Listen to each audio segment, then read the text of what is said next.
নদিয়ার চাপড়ায় পুকুর ভরাটের অভিযোগ। চাপড়া থানার কাছেই একটি পুকুর ভরাটের অভিযোগ উঠেছে। পুকুর ভরাট করেই চলছে নির্মাণ কাজ।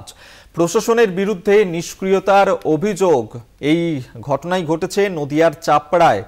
সেখানেই পুলিশ প্রশাসনের নাকের ডগায় চলছে এভাবেই পুকুর ভরাট করে নির্মাণ কাজ, কিন্তু পুলিশ প্রশাসনের তরফ থেকে এখনো পর্যন্ত কোনো ব্যবস্থা নেওয়া হয়নি, এমনটাই কিন্তু অভিযোগ করছেন স্থানীয় মানুষজন। তারা বলছেন যে সেখানে যে পুকুর ছিল তা ভরাট করে এভাবেই নির্মাণ কাজ করা হচ্ছে সেখানে। নদিয়ার চাপড়ার এই ঘটনাকে কেন্দ্র করেই সরব হয়েছেন স্থানীয় মানুষজন।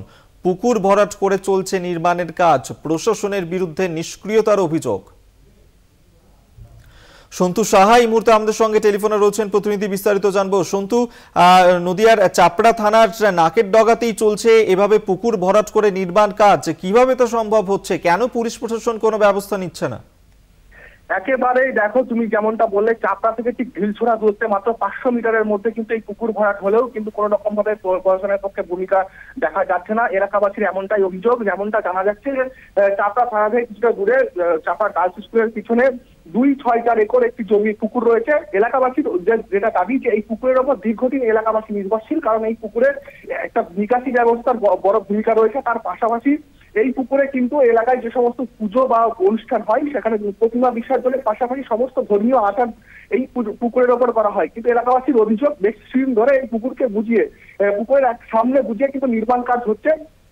স্থানীয় প্রভাবশালী নেতা, অর্থাৎ যেটা অভিযোগ, এলাকাবাসীর অভিযোগ, প্রভাবশালী তকমা রয়েছে যে এই যে সামাদ আলী বিশ্বাসের বিরুদ্ধে অভিযোগ, এই সামাদ আলী বিশ্বাসের পেছনে প্রভাবশালী নেতাদের কিন্তু হাত রয়েছে। ঠিক সেই কারণে কিন্তু পুলিশ কোনো রকম ব্যবস্থা গ্রহণ করছেন, এমনটাই কিন্তু অভিযোগ এলাকাবাসীর।